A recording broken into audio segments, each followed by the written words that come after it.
prazer estar aqui hoje, porque a gente vai conversar aqui. Assim, eu sempre falo isso, ela fica brava comigo. Já se tornou uma amiga, mas uma das médiums mais influentes do Brasil na atualidade, Mayra Rocha, assim, na minha opinião. Escreve cartas psicografadas, né? A Mayra recebe as mensagens com muita facilidade. Já vi uns vídeos dela, Vilela, que pra quem não é acostumado, dá um pouco de medo, assim, sério? Né? Porque é uma espiritual. Comunicação muito...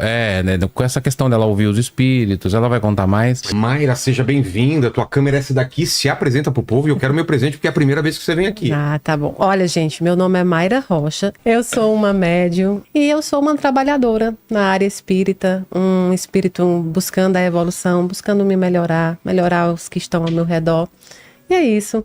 E como que funciona as sessões, Mayra, de cartas, são as cartas consoladoras, carta psicografada? Deixa eu explicar uma coisa, eu não incorporo. Então, assim, não é que eu recebo.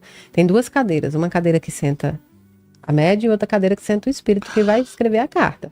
Eu só escuto, eu sou uma escrevedeira. Você deixa uma cadeira pro espírito? Sempre. Você não incorpora. Nossa, não. Na minha cabeça... Olha, eu nunca te perguntei isso, hein, tá vendo? Não é igual... A ideia de psicografia que eu tenho é Chico Xavier, né? Mas, gente, aqui, Chico botava a mão aqui porque ele tinha um problema de visão e a luz ficava em cima. É por isso? É por isso. Não é mediúnica aquela mão assim. É porque era desconfortável a luz que ficava pra ele. Ele tinha problema de glaucoma, que é o que eu tenho também. No filme. Mas eu não tenho a mão, tá? Eu não coloco a mão porque não há necessidade, né? Então você não incorpora, então é a Mayra aqui, ó. Eu tô aqui, vem uma cadeira aqui. Aí trazem o primeiro, os mentores, o mentor fica do lado dele e nós já fizemos uma entrevista anterior, eu e o espírito, onde nós combinamos o limite da carta, há um filtro, porque se você deixar algumas vezes, o espírito quer falar algumas coisas que não faz sentido na carta. Por exemplo, um pedido de perdão, uma mulher desencarnou e lá ela teve acesso a todas as informações e lá ela teve acesso à informação de que o marido, já aconteceu, isso é real, que o marido tinha um caso extraconjugal com a irmã dela. Nossa. E aqui em vida ela não sabia. Então ela tinha um câncer, ele ficou com ela durante todo o tempo do câncer. Enfim, e era um casamento em que ela acreditava ser um casamento, né? Feliz. E era feliz ali, né? E fiel. Mas ali tinha isso que ela não sabia. Então, quando ela desencarna, ela sabe disso. E aí a gente já tinha conversado. A gente já tinha conversado, eu e ela, e os limites da entrevista. Porque a carta ela precisa vir para resolver coisas, para melhorar a vida, não para diferente. Isso não é o padrão. Uhum. E aí, quando chegou na hora da entrevista, ela ficou no limite, mas de repente ela queria abrir um estrofe, onde não necessariamente dizia isso, mas dava a entender. E aí a gente conversa com ela, o mentor principalmente. Você não acha, nesse caso, você não acha que é melhor revisitar o perdão para escrever a carta, que agora não seria o momento e tal? Aí ela, não, agora é o momento. Então, termina-se a carta, o que é que eu faço? Eu coloco o que foi limitado pela espiritualidade, mas quando o marido veio receber a carta, eu falo no ouvido dele. Eu falo, olha, aconteceu isso, isso e isso. Ela sabe, mas ela te perdoa. Só que ela quer entender o porquê, se você tem alguma coisa para dizer. Ali ele fala, ele chora, ele diz. Eu repasso. Então, os maiores segredos a gente não coloca na carta. Porque essa carta pode sair, essa carta pode ser publicada pela própria pessoa. Eu não publico as cartas, tá? Não vai para a internet. As cartas que tem na internet foram publicações de Franca, de outros lugares. E então, acontece muito isso. Então tem segredos de famílias ali. Mas um dia, quase que eu me dei muito mal. Eu não me dei mal assim porque Deus não quis mesmo. Eu fui escrever uma carta e essa carta tinha 10, esse senhorzinho, um típico senhorzinho de roça, muito legalzinho falando assim, aquela pessoa que viveu uma vida muito simples, mas muito honesta, sabe? Aquele espírito que... E aí ele disse assim pra mim, coloque o nome dos meus filhos. E aí eram 10 filhos, só que ele mandou colocar 11. E eu coloquei os 11. Eu não sabia até então que era só 10, eu coloquei os 11. E o filho dele, a maioria dos filhos estavam sentados lá. E quando eu leio a carta e falo, meu filho fulano, fulano, fulano, fulano, e falo o último, o rapaz lá passa mal. E aí eu não entendi, mas achei que era emoção. Terminou a leitura da carta, eles vieram receber a carta, né? Que aí eles vêm receber a carta. Quando eu vou entregar, ele falou, Mayra, me explica, lê de novo os nomes dos filhos. Primeiro? Aí eu li, eu falei, há algum erro? Porque médium também pode errar, tá? Médium pode errar nas cartas, nas informações. Isso acontece. E aí eu perguntei, eu errei? Ele falou, não, só que essa última pessoa, minha mãe sempre desconfiou que fosse filho do meu pai, com a moça que trabalhava na nossa fazenda, que ainda está lá, que é uma senhora hoje e vive com a minha mãe. né? E aí, você falou o quê? E aí eu fiquei sem Não saber sei, o que resolve dizer. você daí. Aí eu disse, ai, me desculpa, a primeira coisa, me desculpa, mas foi o que seu pai quis colocar e eu não posso, né? Mas ele entendeu super bem, ele falou, não, claro. E ele foi buscar e descobriu que era verdade. E sabe o que foi mais bonito? Eles não tinham tanto dinheiro, mas eles tinham terras, essas coisas, eles redividiram. E ajudaram essa pessoa. E O 11º filho. 11º. Não houve problema, graças a Deus, mas poderia. Outra coisa também que aconteceu que me marcou muito foi uma carta em que o senhor havia desencarnado e tinha 2 filhos, só que ele tinha uma nova companheira enquanto em vida. E foi essa nova companheira que cuidou dele no processo da doença, que esteve com ele. Mas ela também tinha sido um caso extraconjugal, mas que já tinha sido descoberta aqui em vida. Quando ele começa a escrever a carta, ele começa a falar dela com muito carinho. Muito carinho, muito carinho dessa outra pessoa. E ele começa a dizer que tudo que ele tinha dado aos filhos era em vida. Que os filhos tiveram as mesmas condições, que os filhos tiveram... Ele começa a falar isso, ele começa a dar uma lição de moral pela briga que estava acontecendo. Só que esses filhos, quando foram receber essa carta, saiu assim, ó, batendo os pés. Porque a carta era muito voltada também à gratidão por essa pessoa ter cuidado dele, essa nova esposa, Que né? era amante. Que era a amante. E esses dois, essa mulher e esse rapaz, eles saíram me xingando no meio da psicografia, batendo os pés, assim. Porque tem isso também. Ué, mas a culpa é tua. Mas tem isso também, por exemplo, quando o médium escreve uma carta que não Agrada. atende você é um médium charlatão. E você quer receber uma carta e quer receber assim, uma carta, estou bem, no campo de flores, foi tudo Com lindo, é tudo coelhinhos. bonito. E não são assim as cartas, né? Então assim, se você fez muito mal a alguém, pode ser que esse espírito ainda não te perdoe. Pode ser que ele ainda esteja em processo e ainda não te perdoe. A única coisa que o médium vai fazer é que não tem um porquê eu te dizer isso. Não tem um porquê. Ah, não vai escrever. Não há um motivo para eu te dizer, ó, o espírito não te perdoa de jeito nenhum. Isso não é um motivo. Então eu já tive cartas que as pessoas me amavam e depois da carta me detestam. Pelo simples fato, assim, de repente eu saí de uma coisa boa para uma charlatã automaticamente, pela carta que não atendeu o que a pessoa queria. Então tem muito disso também no trabalho mediúnico, mas eu prefiro decepcionar todos os humanos do que decepcionar a Deus. Então eu prefiro fazer o meu trabalho correto, ainda que alguns frutos não seja. Já tive proposta de pagamento, quanto eu queria pela carta, De gente. de encarnados. Mas que estavam pedindo o quê? Era uma pessoa que tem muito dinheiro, tem muito dinheiro em Brasília. Um filho havia desencarnado e a família inteiramente católica e conhecida, e ela foi ao centro dizer que ela não podia participar das cartas psicografadas de forma pública, porque a família era conhecida e ela não podia estar ali sentada. Só que existe uma regra, vale para todo mundo, não importa quem você é. Na fila da espiritualidade, você é um espírito e é isso, vai ser tratado como igual, e na casa da caridade também. Não há regalias. E aí eu disse para ela que não, que eu só fazia a psicografia dentro do centro naqueles dias e que se ela tivesse interesse, ela poderia ir tranquilamente. De repente ela puxa um cheque, assim, nunca esqueci, e fala, mas fala quanto eu posso te ajudar nos seus projetos sociais. Ela diretamente não falou quanto você quer pela carta, ela falou quanto, porque eu posso te ajudar nos seus projetos sociais. Você fazia uma psicografia lá em casa, na minha capelinha, e eu te ajudo nos seus projetos sociais. E aí eu olhei pro Daniel, né, meio que indignada, assim. Daniel, a Mayra humana começou a entrar em ebulição, porque como é que a pessoa podia me dizer aquilo ali naquele momento, assim, eu fiquei... Ele disse, aceite. Aí eu achei estranho, eu virei pra ela e ele disse, aceite. Aí eu disse, tá, o mentor disse que aceita, mas isso eu... Sem entender, ele disse, agora mande ela colocar quanto vale essa comunicação no cheque. Aí eu disse, ó, ele disse pra você colocar quanto vale. Aí ela olhou pra mim e disse, não tem valor. Aí ele disse, então... Você não tem dinheiro para pagar isso. Você não tem dinheiro para pagar. E depois isso virou alvo de uma denúncia dentro do centro espírita contra mim. Sério? O fato de eu não ter aceitado fazer uma psicografia particular. E algum espírito já ofereceu dinheiro? Disse, ó, eu posso te fazer rica se você fizer tal coisa. Espírito? É. Não. Nunca. Ou alguma facilidade? Ah, sim, olha, eu não vou te mentir, não. Já tive algumas facilidades e algumas não foram boas na minha Sério? adolescência, sim. Tipo? Por exemplo, eu fiquei em recuperação numa prova de literatura, em que eu não sabia de nada. E só tinha essa recuperação e depois a final, que era o conselho. Você só passava depois pelo conselho. E eu cheguei lá, mas essa foi a que deu errada. Eu cheguei lá e eu olhei para um espírito que estava lá e falei assim, ó, vai lá naquela menina e olha a prova dela inteira e passa pra mim. Era a menina mais CDF que eu conhecia da sala, e ela tinha ficado porque ela tinha viajado, perdido as provas e perdido o tempo da segunda chamada, então eu achava que ela ia arrasar na prova e eu também ia. E aí eu pedi pra ele ir lá e ele foi. E me trouxe todas as respostas. E quando saiu a minha nota, de 10 eu tirei 2. Ela errou tudo. E eu também. E eu também, entendeu? Sua prova tá igualzinha a dela. O que é isso aqui? E fui para o conselho. Eu passei pelo conselho de classe. Você tem noção? Então, quando adolescente, eu usei isso às vezes pra saber onde minha irmã estava namorando escondido. Não houve. Eu fui o terror da minha irmã. Porque meu pai tinha, né, essa coisa com a gente de não namorar e tal. E minha irmã não tinha onde ela se escondesse que eu não achasse. Olha. Até hoje, que às vezes ela fala, essa menina nunca foi normal. Ela dizia, você não é normal.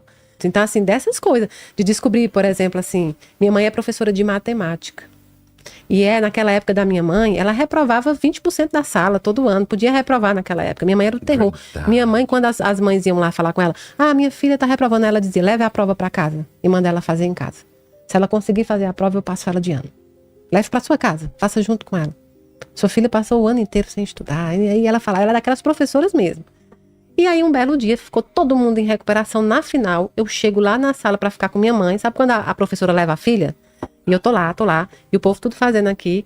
E aí o povo tudo olhando para mim. E o espírito, que é o Cezinha, falou, a resposta dessas coisas estão tudo aí no caderno da sua mãe. Esse caderno aí.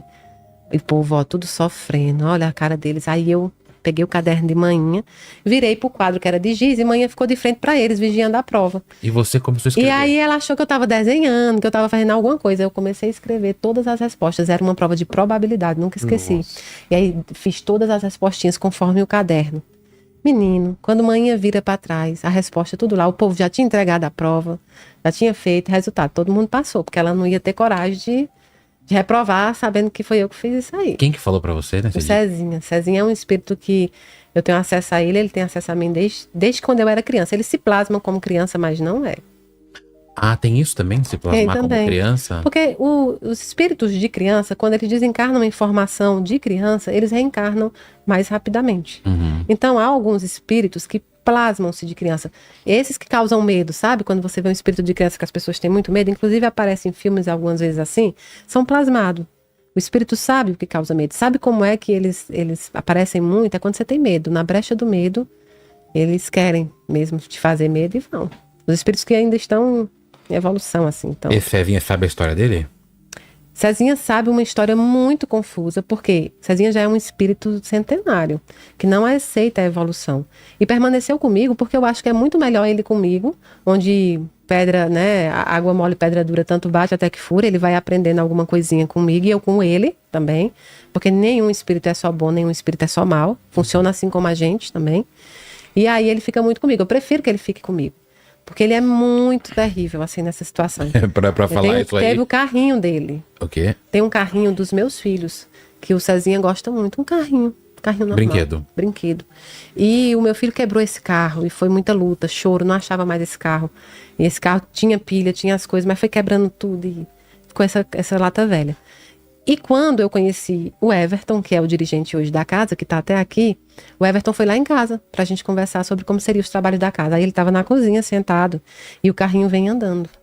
Vem andando. Porque Cezinha é um espírito que possui muita força de efeito físico. A gente acha que quanto mais evoluído é isso, não. Porque os evoluídos não têm essa necessidade de efeitos físicos. Os menos evoluídos têm, e têm força. Por isso que, claro, nos filmes de terror mostra de um jeito que não é assim também, né? Não vão jogar uma cadeira e... Mas uma capacidade de fazer uma cadeira se mover de só um pouquinho, sim, dá. Consegue. Principalmente aqueles que estão com sede, com fome, que tem essa sensação, eles conseguem muito fazer isso com copo, com latinha de refrigerante, com essas coisas. Mas é porque eles querem beber, entende? Não é porque eles querem te assustar. Algumas vezes é isso. E o Cezinha não, ele sempre quer assustar com aquele carrinho. E aí o carrinho foi andando e fez uma curva. Aí o Everton disse, esse carro tá andando sozinho. E eu disse, sozinho não, mas ele tá andando. Aí Everton foi lá, olhou se não tinha bateria, se não tinha nada, e falou, não, isso aí não pode existir não. Eu falei, bom, aí eu vou lá, boto o carro no lugar, recebo outra visita, o carrinho vem, bate no pé da visita. E aí fica aquele clima estranho, né? Aquele clima que se forma, como diz o Galvão Bueno, aquele clima estranho até você explicar. Nem todo mundo é espírita. O que é que eu fiz com o carrinho? Guardei esse carrinho. lá no fundo da casa, mas até hoje eu sofro por conta desse carrinho. Tanto que ele pede esse carrinho, tanto que... Você tem o carrinho? Tenho um carrinho. Eu não tenho coragem de me desfazer do carrinho, né? Dá ele pra mim. Você quer? Eu dou ele pra você. Eu quero, aceito. Não tenho coragem Adoro de coisa desfazer. assombrada. Manda perguntas aí, Vamos lá. A Suado88 mandou aqui, ó. Você já foi convidada a participar de uma investigação criminal por conta do seu dom? Não, convidada a participar de uma investigação lá fora criminal. videntes, médiums, às vezes participam entendi. pra localizar. Não, fui gente, convidado por um legista da Polícia Civil do DF que pediu ajuda para identificar um corpo. Nossa. Isso eu fui, e era um amigo nosso. Mas para investigação não. Pra achar, né? A pessoa sequestrada. Não, ou- mas existem médios, existem mediunidades que fazem isso realmente com uma propriedade muito grande, porque são sensitivos, Você né? achava sua irmã? Mas tá ali era perguntando, ali era na né? fofoquinha. Mas assim, vou citar um caso aqui, um caso real que aconteceu. Houve uma carta em que a família me buscou porque a filha havia sido assassinada. E assassinada pelo o noivo, que pediu ela em casamento um dia antes de fazer isso. E ela estava grávida. Ele não queria a gravidez. E aí pediu ela em casamento, montou toda uma coisa e matou ela em casa. Como ele era médico, ele fez de um jeito que não ficaram sinais, né? E aí essa família procurou um tempo, esse processo já estava na justiça e, bom, eu tinha uma entrevista dela que eu tinha feito, não conhecia ainda a família, mas assim que eu soube, eu peguei a entrevista e entreguei para a família, onde ela dizia que estava sendo envenenada. E não tinham achado isso, não tinha ainda pesquisado isso. E aí a polícia foi ver o laudo e ver direitinho o que tinha acontecido e viram que ele estava colocando captopril em alta quantidade na comida dela. Captopril é um remédio para pressão e que, quando tomado sem ter nenhum problema, ele provoca o aborto. Nossa. Então ela vinha tomando altas doses de captopril e isso o promotor usou a carta no processo, usou a carta psicografada. Mas nunca fui convidada para fazer uma investigação criminal, tampouco sei se seria capaz, mas que eu iria, Claro. eu iria. O Matheus Correia tá perguntando aqui, ó. Quem lembra da brincadeira Charlie Charlie? Tinha algo de verídico nela ou era só uma zoeira? E quais brincadeiras parecidas com ela vocês lembram?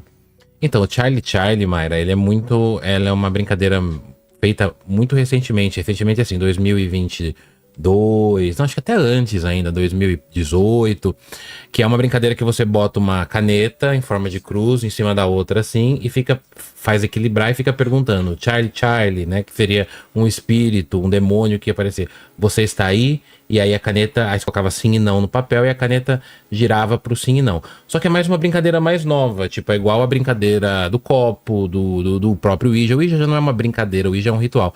Mas tem um livro espírita que chama Copos que Andam, né? Que eles alertam porque o jogo do copo não pode ser feito, né? Isso, não.